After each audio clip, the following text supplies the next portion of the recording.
예습은 할 필요가 없지만은 복습은 철저히 해야 됩니다.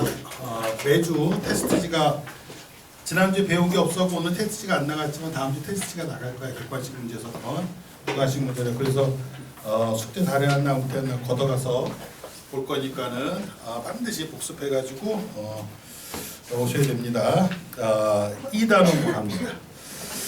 2단원부터가 조금 어려워져요. 우리가 아까 얘기한 것처럼 통합사회 원에서는 2단원, 3단원이 여러분 등급을 가르는 단원이 되어집니다라고 할 정도로 2단원, 3단원이 상당히 좀 이제 사상가별로 좀 기억을 해야 될 사람들이 좀 나와요. 자, 일단 2단원에서 제일 처음에 나온 것은 행복의 기준이 과연 행복이라고 하는 것이 무엇이냐라고 하는 것에 대해서 사상가별로 행복을 어떻게 볼 것인가라고 하는 것이 이제 나오게 되는데, 행복을 한마디로 얘기하면은요, 행복은 한마디로 정신적, 물질적으로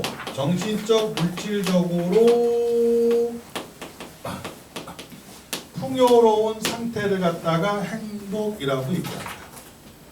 그러니까 꼭 물질적인 것만 얘기하는 것이 아니라 정신적으로도 행복해야 된다. 그리고 요거 갖다 정신적, 물질적으로 풍요라는 단어보다는 또 그냥 어떤 상태냐면 흐뭇한 상태라고도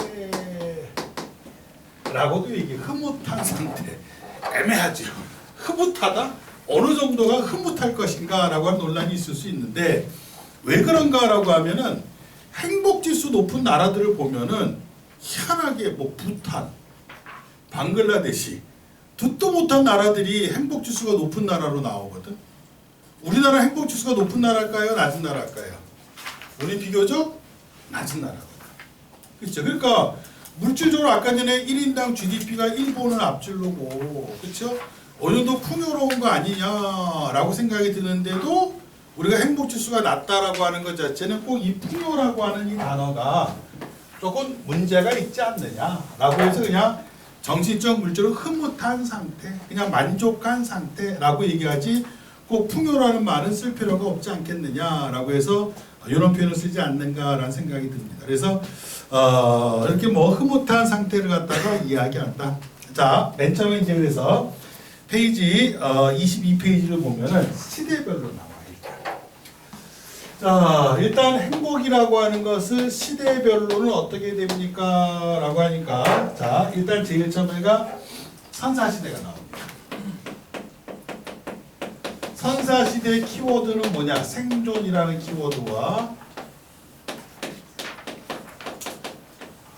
안전이라는 키워드예요.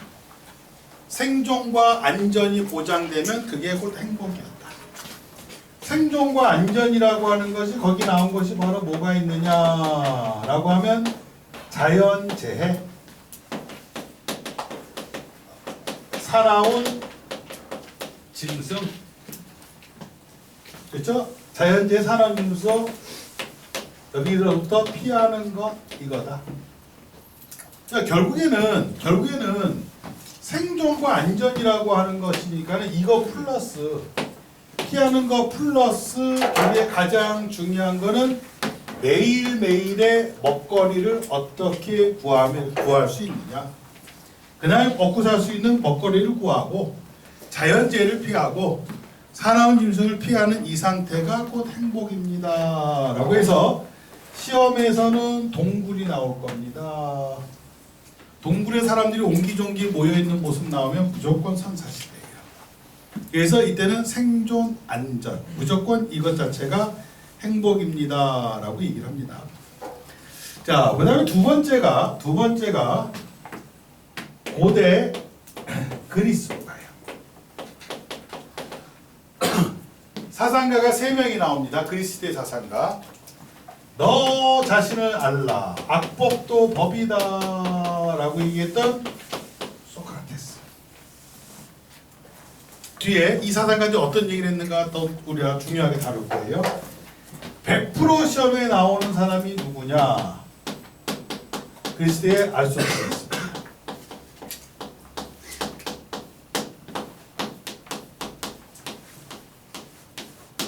아리스토텔레스의 키워드는 중용이에요. 중용. 중용이라는 단어를 우리가 다음 주에 중용이 뭔가에 대해서 아주 자세하게 배울 거예요. 아리스토텔레스, 그 다음에 중용이고, 그 다음이 플라톤. 교재에는 플라톤이 두 번째로 나왔을까 아마? 그렇죠? 플라톤이 두 번째로 하는데 저는 세 번째로 쓰는 이유가 소크라테스의 제자가 아리스토텔레스예요. 소크라테스의 제자가 플라톤입니다. 근데 소크라테스랑 아리스토텔레스랑 묶어서 출제가 잘 되기 때문에 두 번째로 써놓은 거예요. 플라톤도 상당히 유명한 사람인데 플라톤은 조금 이상해요. 그래서 그리스 시대 때는 굉장히 유명한 철학자였는데 플라톤은 굉장히 힘들게 살았던 사람 중에 하나. 헛소리를 하고 다녀요. 좀. 뭐라고 하느냐라고 하면 소크라테스의 제자인데 소크라테스를 내 스승이자 내 애인이다. 근데 애인을 좀 이렇게 과대 해석한 거예요. 좋아하는 사람은 애인이라고 할 수 있죠. 좋아하는 스승을 애인이라고 할 수 있는데 이 새끼 소크라테스 남자거든요. 플라톤 남자거든. 근데 그 시대에 내 애인이야 라고 하는 것을 받아들이지 못했던 길. 이거 아니야 또라이. 근데 왜 이런 아리스토텔레스 뭐냐 그리스 사람들이 플라톤을 좀 이상하게 생각냐면은 플라톤은 나중에 철인정처럼 얘기하겠지만 통치자와 군인은 결혼하지 말라고 한다. 가정을 갖지 마라. 그리고 공동 생활해라. 자기 재산도 가져서는 안 된다. 근데 통치자와 군인이 유전적으로 뛰어난 애들이거든. 근데 애는 나라. 미친놈 아니야? 결혼하지 말고 가정도 갖지 말고 애는 어떻게 애를 합니까? 라고 했더니 플라톤이 한 말이 와이프를 공유하라. 미쳤죠? 그러다 보니까 완전히 왕따 나간 놈이에요. 그래서 먹고 살기가 너무 힘들어서 학원을 차립니다. 그게 아카데미아야. 우리가 아카데미아면 학원이란 뜻이죠. 세계 최초로 사설 학원을 차린 사람이 플라톤입니다. 근데 돈 받고 가르치지는 않았어요. 돈 받고 가르치지는 않고 그냥 무료로 철학을 갖다가 가르쳐. 워낙 뛰어난 사람인데 무료로 철학을 가르치는데 이 사람한테 철학을 배우려면 그렇게 많았대요. 그냥 다만 무료로 가르치면서 뭐 먹을 거 주면 좀 그거 갖고 먹고 살고 돈 조금 주면 또 그거 갖고 먹고 살고 하면서 힘든 여생을 보낸 사람이 플라톤이다라는 얘기를 합니다. 순수한 영혼을 갖도록 하라. 순수한 영혼을 갖게 되면 이데아에 가서 참된 진리를 파악할 수 있다. 그래서 그게 곧 행복이다라고 했던 사람이 플라톤입니다. 그러다 보니까 이 고대 그리스 아테네를 꿰뚫고 있는 핵심적인 키워드는 바로 뭐냐? 라고 하면 이성. 그래서 빨간색으로 써놨죠? 이성. 이성의 기능을 잘 발휘하라. 이성의 기능을 잘 발휘하는 것이 일단 잘 발휘하는 것이 곧 행복이다 라고 하는 것이 바로 그 시대 때 소크라테스, 아리스토텔레스, 플라톤입니다. 근데 고대 그리스 아테네 여러분들 알 거예요. 조그마한 도시국가 형태였어요. 조그마한 도시국가에서 이걸 뭐라고 부릅니까? 폴리스라고 부르는 조그마한 도시국가 형태가 그리스 아테네였어. 그러니까 큰 국가 형태를 갖고 있지 않은 형태였단 말이에요. 자, 그러다 보니까 그냥 그 안에서 이성을 잘 발휘해서 행복하게 살아가면 된다라는 생각을 했었는데 누가 등장을 하느냐? 알렉산드로스입니다. 그리고 흔히 우리가 얘기하는 알렉산더가 등장할 거예요. 알렉산드로스라고 해서 교과서에는 알렉산드로스라고 표현하더라고요. 그냥 우리 흔히 알렉산더 하는데 알렉산드로스가 등장하면서 그 다음부터 정복입니다. 전쟁이에요. 그러면 도시국가가 서서히 몰락하는 모습이 등장하기 시작합니다. 그때 등장했던 시기가 바로 어떤 시기냐라고 한 세 번째 거기에 나온 것처럼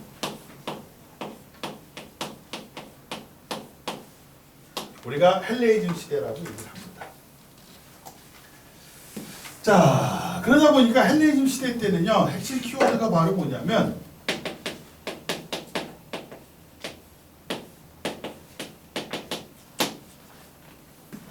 전쟁의 공포입니다.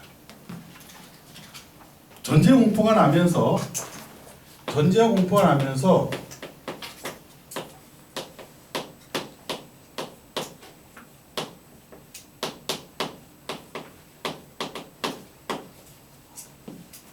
죽음에 대한 두려움이 생기기 시작합니다. 여러분들은 죽음에 대해 생각해 본 적이 없을 겁니다. 내 나이가 되면은 죽음에 대해서 생각할 수밖에 없는 나이예요. 그리고 나는 트라우마가 있었어요. 한 3년 전에. 어제까지 내 옆에서 아주 제잘거리고 떠들고 같이 놀았던 선생 하나가 형 내일 봐 하면서 그래 내일 보자. EBS 선생인데 동생처럼 여기는데 그 다음날 내가 부산에 특강하고 집에 가다가 비행기표가 없어서 KTX 타고 밤늦게 올라가는 도중에 문자가 온 거야. 형 병일이 소식 들었어? 뭔? 그랬더니 죽었대. 뭔 소리야 새끼, 어제도 내가 잘했는데 아니 대치도 수업하다가 집에 갔는데 죽었대. 알았어, 대치도 원장들한테 한번 알아볼게. 근데 내리기 전에 다시 카톡이 왔어요. 죽은 거 맞아요. 근데 뭔가로 한 대 맞은 것 같은 느낌 있지.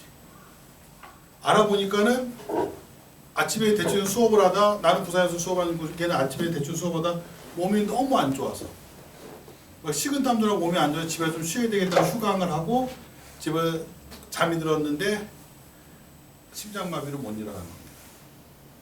집에 누구라도 있었으면 됐을 텐데 아무도 없어요. 심장마비가요 그냥 심장이 억 하고 죽는 게 아니야. 찢어질 고통이 있대요. 소리가 소리를 날 수밖에 없대. 근데 가족이 있었으면 빨리 뭐 심폐소생술을 한다든지 병원에 옮겨서 골든타임을 놓치지 않으면 살았을 텐데 집에 아무도 없었다는 거야. 가족이 돌아와 보니까는 죽은 거야. 딸내미가 초등학교 2학년이야.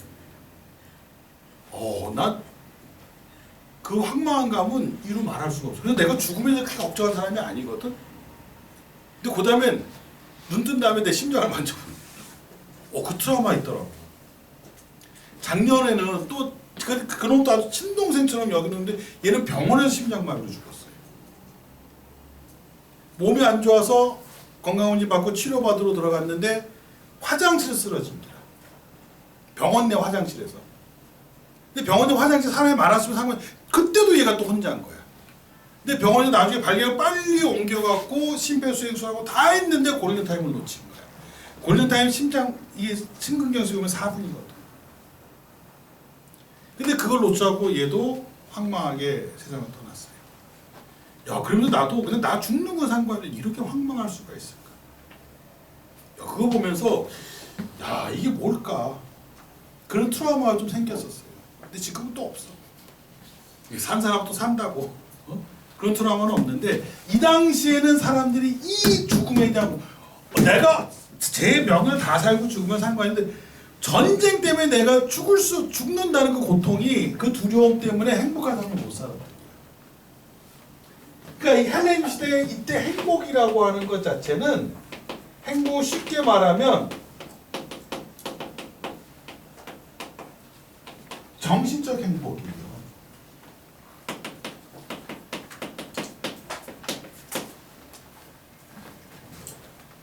두려움이 없는 거.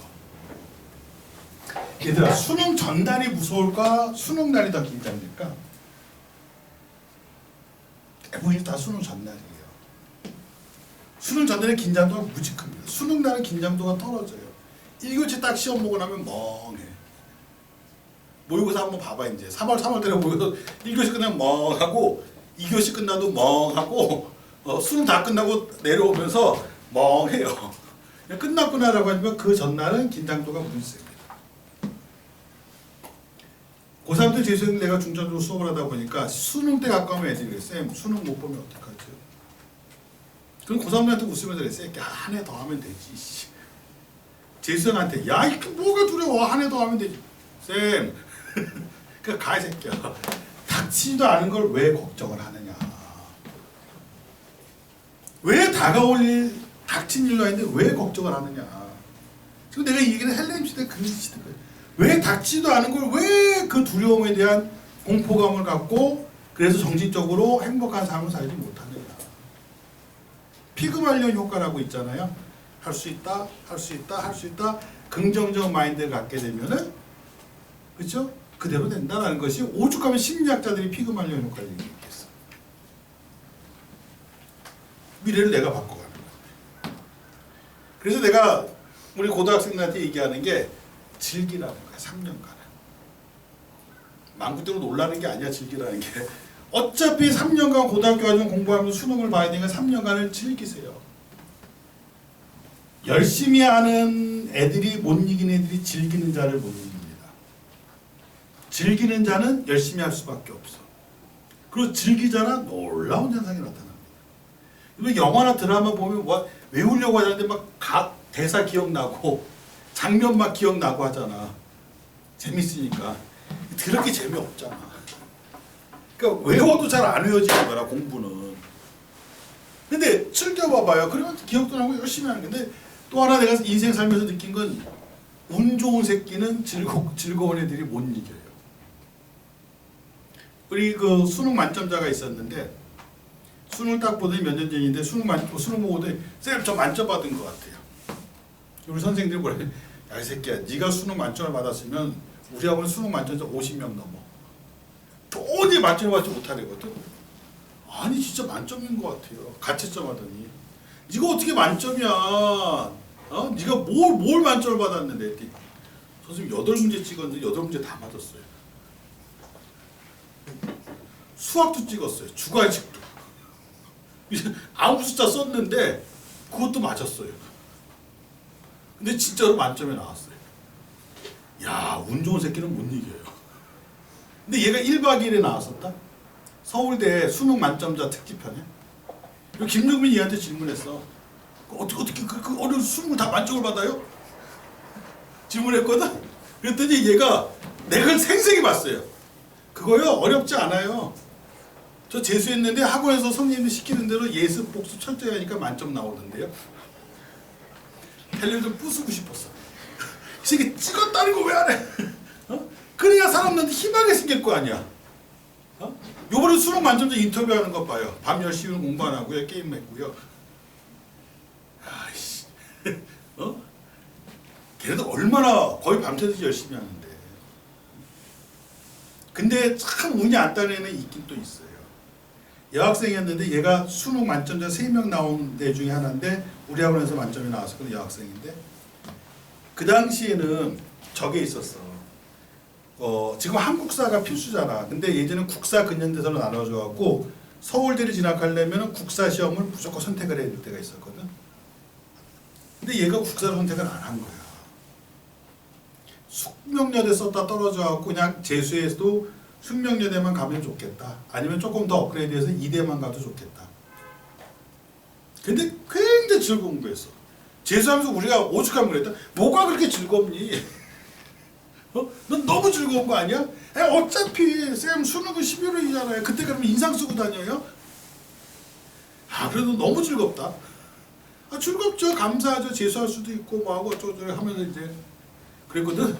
근데 얘가 만점을 받아온 거예요. 근데 국사 선택 안 했잖아. 서울대 못 씁니다.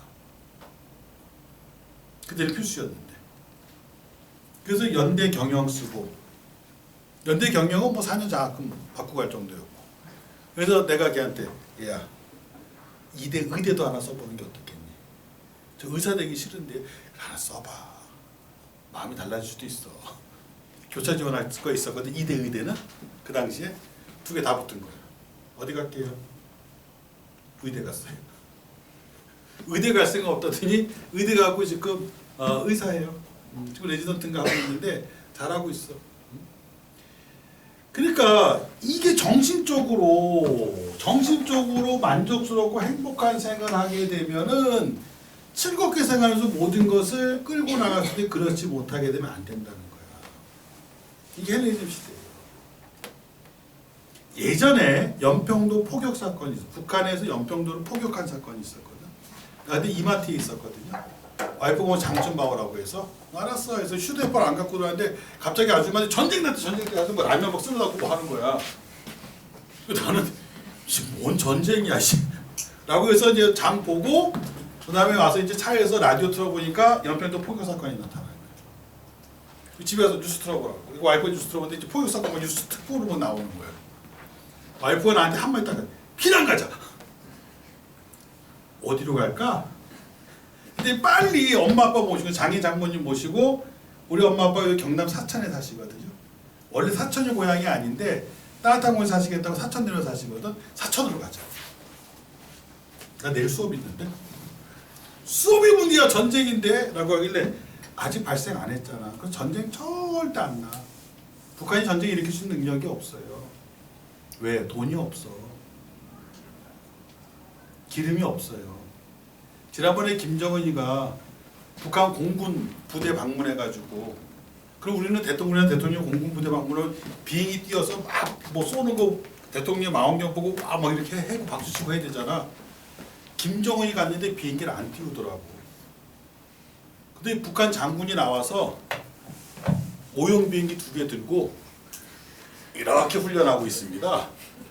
라고 하니까 김정은이가 줘보라고. 그래서 이렇게 하지 말고 이렇게 훈련하라고.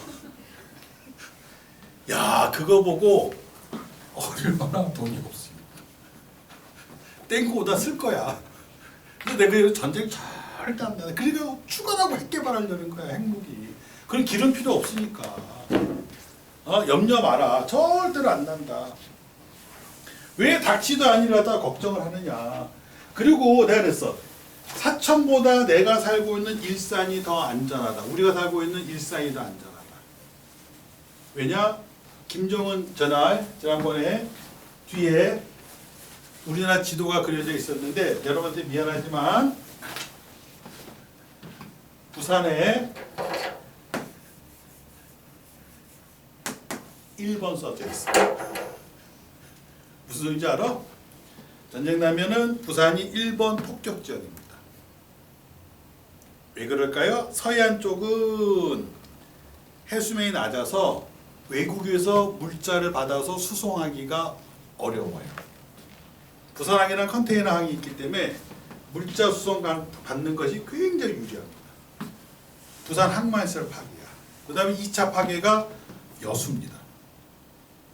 여수가 뭐 하는 데인지 알아요? 우리나라 정유공장 되는데. 북한이 기름 없으니까 정유공장 파괴시켜야 될 거 아니에요. 그래서 우리나라 정유공장에서 기름 생산해서 다 밑에 파이프로 묻어서 송유관 묻어서 송유관의 지도는 우리나라 국가 1급 비밀이에요. 엄마가 사천 안전할까요? 사천이 우리나라 비행기 만드는 공장이 있어요. 사천 타격 지역이야. 근데 그 얘기했더니 사천 안 되겠다. 그렇지? 일산이 안전하지. 닥치는 걱정하지 마. 그래서 또 하나 우부지다가 금사장. 금은 또 왜? 그랬더니 전쟁 나면 현금보다는 금이 중요해. 그렇지. 금 중요하지. 전쟁 났어. 그럼 우리는 금 내. 현금 필요 없고 금 줄게요. 라고 하면 우리부터 죽일걸? 쟤네들 금 있는 애들이다? 왜 닥치도 아니 가지고 걱정을 하느냐. 절대로 그럴 필요가 없다.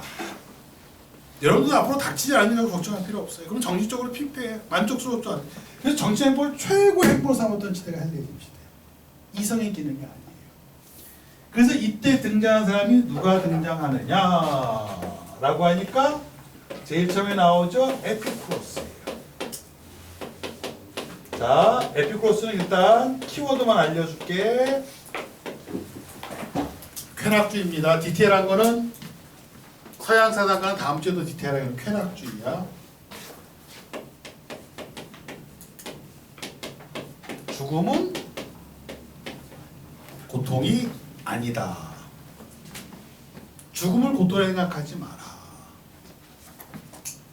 죽음은 우리에게 아무것도 아니다 라고 한 사람이 에피쿠로스예요. 두 번째가 스토아입니다. 스토아파라고 나오는데 스토아파의 키워드는 이렇게 얘기하면 복습해 운명에 순응하라. 운명을 거스르려고 하는 것 자체가 불행한 삶의 시작이다. 그것이 운명이라고 한다면 받아들이도록 하라. 그래서 헬레니즘 시대 사상가가 바로 두 사람이 등장하게 되어지는 겁니다. 에피쿠로스라는 쾌락주의자와 그 다음에 스토아파라고 하는 운명에 순응하는 사람. 그래서 이 운명에 순응하는 스토아파는요, 하나만 더 하면은요, 금욕입니다. 욕망을 억제하라. 그래서 쌍벽을 이룬 사람이 두 명이 나오는 거예요. 네 번째가 중세 시대가 되는데, 중세 시대는 신중심의 사회입니다. 신이 중심이 되는 사회가 중세야. 그래서 여기에 키워드는 구원이에요. 구원. 신과 하나가 되도록 하자. 그래서 중세 때 행복이라고 하는 것은 신의 축복입니다. 그런데 교과서에는 사상가 이름이 없거든. 근데 모든 학교에서 다 사상가를 선생님들이 써주더라고. 나도 할 수 없이 써줘야 되겠어. 읽으세요. 아키나스입니다. 얘들아, 2단원을 통합사회에 딱 들어가잖아요. 1단원 끝나고 2단원 할 때 무지무지 자세하게 해준 선생님들이 계셔. 수능하고는 틀린 거거든. 내신 용어로 무지 자세하게 해준 선생님들이 계세요. 근데 나중에 내가 그래서 내신 용어를 할 수 있는 프린트를 따로 줄 건데 진짜 너무너무 자세해. 마치 윤리 수업처럼. 근데 수능에서 그렇게까지 필요가 없는데 학교 내신은 선생님이 왕이에요. 따라야 돼. 자세하게 해줘, 자세하게 해줬다고 하고 나중에 선생님 전화번호 알려주면 선생님 여기까지 알려주세요. 그러면 나한테 카톡 보내면은 거기 관련 자료 보내줄 테니까. 무슨 말인지 알겠죠? 그러니까 사상가를 갖다가 반드시 사상가 이름을 외워야 됩니다. 근데 여기서는 아퀴나스라는 사람을 선생님들이 얘기를 하더라고요. 교과서는 없는데 중세는 아퀴나스야. 심지어 어떤 사상가까지 얘기하시는 분들이 계시냐라고 하니까 아우구스티누스까지 얘기하시는 분들이 계세요. 근데 아퀴나스는 거의 모든 학교 선생님들이 다 얘기하는데 아우구스티누스는 10개 학교라고 하면 2개 학교 정도, 20% 정도에서만 아우구스티누스를 얘기하시더라고요. 자, 근대로 갑니다. 근대로 가면 아까 얘기했던 2명의 사상가가 나와요. 2개가 나옵니다. 칸트. 의무론, 키워드가 도덕법칙. 도덕법칙대로 사는 삶이 바로 행복입니다. 라고 하는 것이 칸트. 그 다음에 공리주의가 나옵니다. 공리주의 2명이 나올 거야. 벤담하고 밀이 나올 거예요. 벤담의 밀의 핵심은 바로 뭐냐? 행복이 뭐냐? 행복이. 행복은 쾌락이요. 그래서 어떤 것이 곧 행복한 삶이냐라고 하면 이 사람들은 아까 얘기한 대로 최대 다수의 최대 행복입니다 라고 하는 것을 중시하는 사람. 그러니까 사상가는 이제 여기서 끝입니다. 뒤에 가면 좀 더 많은 사상가들이 나오는데 일단 오늘은 요 사상가까지예요. 그리스 아테네, 이성, 소크라테스, 아리스토텔레스, 플라토. 헬레니즘 시대 두려움 극복, 그렇죠? 공포 극복, 정신적 행복, 그렇죠? 에피쿠로스, 쾌락주의, 금욕주의자, 스토아. 운명을 거스르려고 하지 마라. 중세, 신과 하나가 되는 거다. 신의 축복 중요하다. 구원받도록 하자. 아퀴나스 또는 아우구스티누스. 근대 의무론자인 칸트, 공리주의자인 벤담 밀. 벤담 밀은 최대 다수의 최대 행복. 현대 사상가는 안 나와요, 다행히. 그건 2학년 때 가서 배우게 될 겁니다. 자, 산업화 민주화로 가다 보니까 산업화 민주화 시대 때는 행복을 인간의 노력으로 성취 밑줄 끝. 그렇죠? 인간의 노력으로 행복을 성취할 수 있다. 현재는 주관적 만족감. 현재는 객관력을 중시하는 것이 아니라 주관적인 만족감. 그래서 아까 얘기했던 풍요보다는 흐뭇한